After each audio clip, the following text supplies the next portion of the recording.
Hey guys, it's Rich with your Monday Spot on the Pagan Perspective. This week we're talking about justice slash eco-justice. Ignore the glare on my glasses. It is atrocious, I know. It's very distracting, even for me. But anyway, on to this week's topic. We actually have two questions that come in on the same topic. The first is from Soul Seeker, who writes, I am wondering if and how your path supports socioeconomic justice and eco-justice. Thanks. And the second one comes from Rebekah, who writes, in reading the book For Earth's Sake, I found the argument and perspective that the domination of nature and women go hand in hand in our patriarchal society. It submits that as evidence pointing to this fact that we refer to nature in a feminist view, as in Mother Nature, Mother Earth, the now stopped practice of naming hurricanes after women, which I'm going to stop right there. I don't think that's completely done away with. I think that it's just been equalized that we are also naming hurricanes after men. So I don't think that they've completely stopped naming hurricanes after women. And I'll even go into some of that here in a minute. It supposes that we cannot fix one without fixing the other. Curious your thoughts and beliefs about this idea and argument. Okay.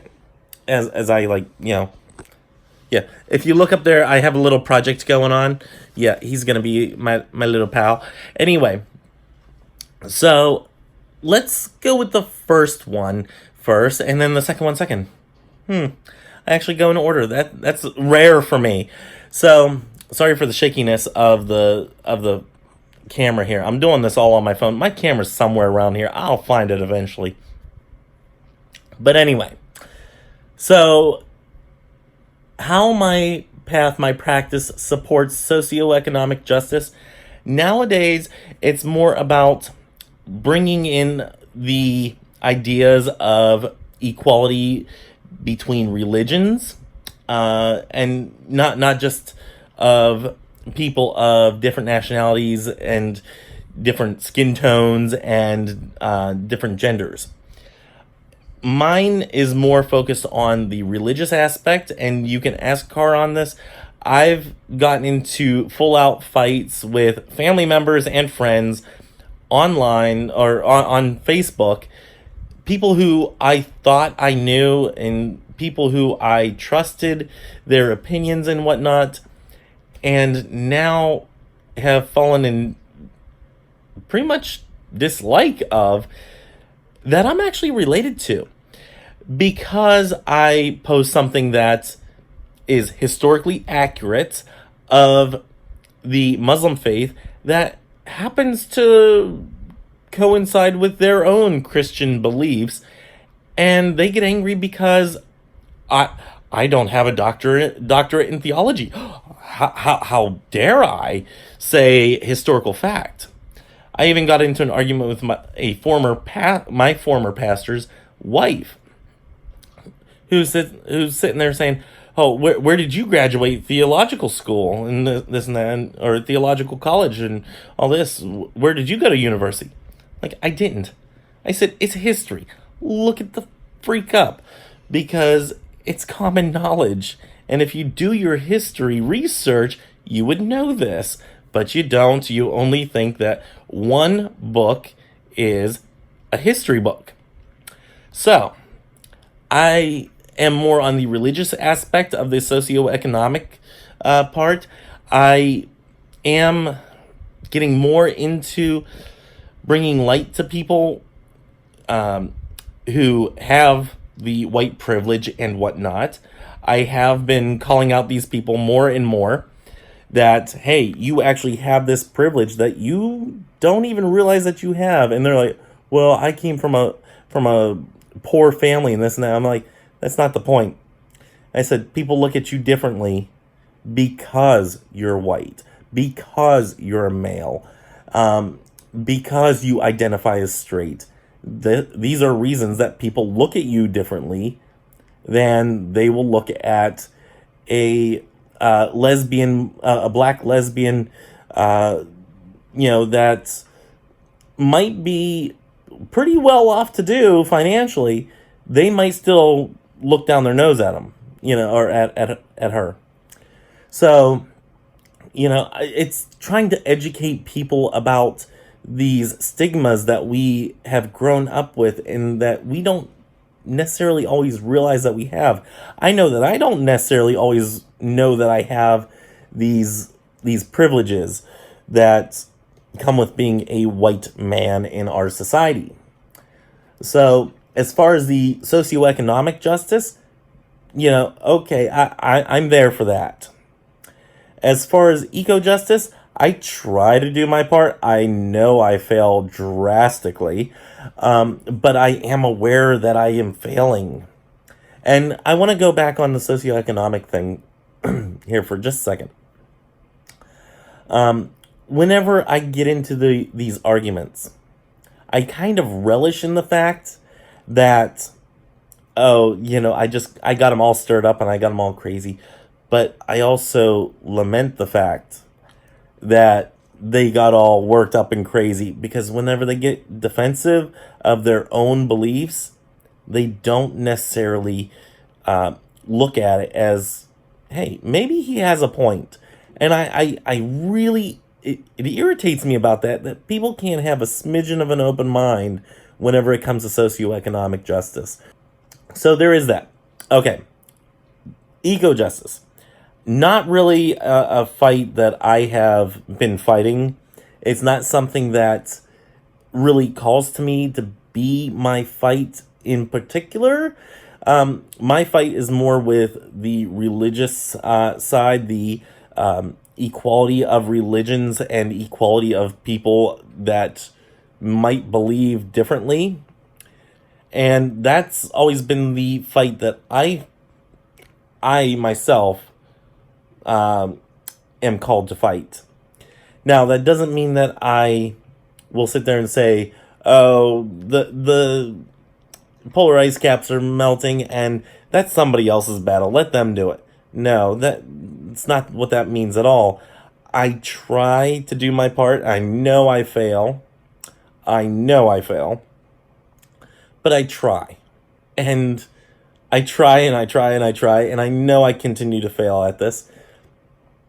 One thing that I do is, you guys know that I have my own antique store. I try to recycle all the stuff that I can that, people are going to otherwise throw out, and add to the heaps and mounds of garbage out there.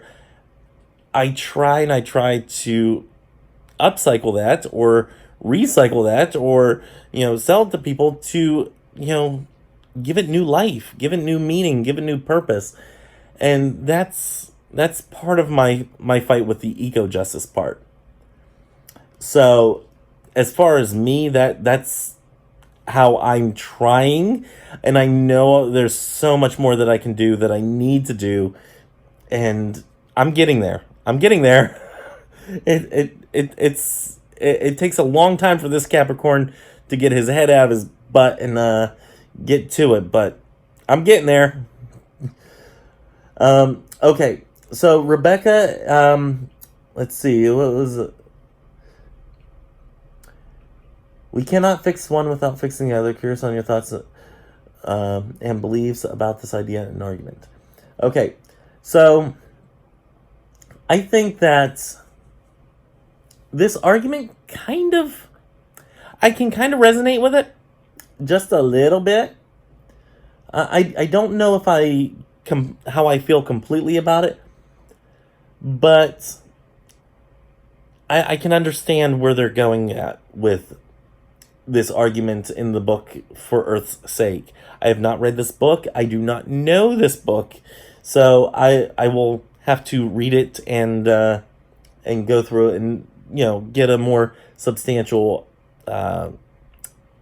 belief or thought process on this book. However, I can see where this could go hand in hand with the patriarchal society and you kind of give these feminine names to things because, that makes them weaker, and then we can dominate them because we're patriarchal society and that's what we can do, and this and that. And I can kind of buy into this this argument. And on the other hand, I can kind of not. And the part of me that doesn't buy into this is because the naming of hurricanes, okay, we haven't stopped naming hurricanes after women. We have started just naming hurricanes after men as well. And the reason behind this, and I think it was the early 1900s, they started to get away from the tracking of hurricanes by their location. And this was because if there was a hurricane on the East Coast and there was a hurricane in the Gulf, then whenever National Weather Service announcements and all that came out, sometimes they would get mixed up, and the people in the Gulf were expecting this massive hurricane, and the people on the East Coast were actually getting it, and yeah, chaos ensues. So that's why they started giving hurricanes names. And they started out just giving hurricanes female names, and then I actually think it was female saints, if I'm remembering correctly. I read this thing with the National Hurricane something or other. What is it? National Hurricane Association? I don't know what it was. The NOAA people. Those people. I think it was them. Look up naming of hurricanes and go for the one that actually looks legit, like a government agency or a weather agency. Those are the people there. Anyway, it gives you the whole history of the names, the retired names, and all that stuff. So, I was looking at that, and it's not that we got away from naming them after women, we just name them also after men. I think that's been the case since the 1970s, 1960s, something like that. And I don't necessarily think that the destruction, the domination of nature is necessarily going hand in hand with a patriarchal society. I can understand the argument from what I'm reading here. I think it's more of the capitalist society that we've grown and adopted. The rich getting richer and the poor getting poorer. The ever dominating society of the rich getting richer. And that's Jelly. She's... I don't know if you guys can hear that. Jelly, stop! She's going at a box and, clawing at it and whatnot. She's having fun. Anyway, the rich getting richer. The rich can, especially in this time frame that I'm going to be talking about, in the industrial age, could not get enough money. There was no backing down. Did you know that we actually had electrical cars before we had the combustion engine? This is stuff that would be revolutionary today.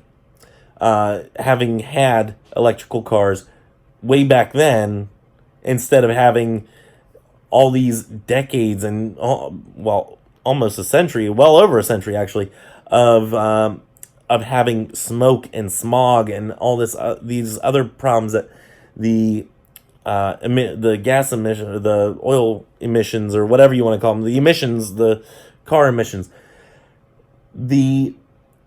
all the destruction that the cars have done. If we just had electric back then and continued to use electric, which we had, then we might be in a better situation than we are now. However, the rich want to get richer. And the richer they get, the more they want to just put that wedge between them and the poor, because heaven forbid the poor touches them in any way, shape, or form. So it's just this constant divide of the rich trying to get richer and the poor getting poorer. And that's where I think that more or less went whenever we're talking about the domination of nature, because before the industrial age, you had people that lived in relative harmony with nature. There wasn't mass destruction of nature like there has been since the Industrial Revolution. Um, you know, people lived more in harmony with nature and the seasons, and making sure that they only used what they needed. They were pretty frugal people for the most part. But whenever you had these barons, that came through, the steel barons, the oil barons and whatnot, that came through, and they kept on getting more and more money, and that's all they wanted. They just wanted more money. And they said pretty much, don't care what it costs, get rid of that nature, put up another plant. And I think that's more where the domination of nature came from, more than the patriarchal society. Don't get me wrong, I think that might have had a lot to do with it. But I think that was more of a subconscious thought than it was a conscious thought of, oh, it's Mother Earth. Who cares about a silly woman? I don't think it was the thought of that as much as it was of the greed of money. So, those are my little rants for today. I'm going to try to edit this down to somewhat of a coherent sentence or two, and then I'll go ahead and upload it so you guys can view it. So, until next time, I think are we on next week? It looks like we're on next week. Okay. So, until next week, may you have love, hugs, and ladybugs. Bye-bye.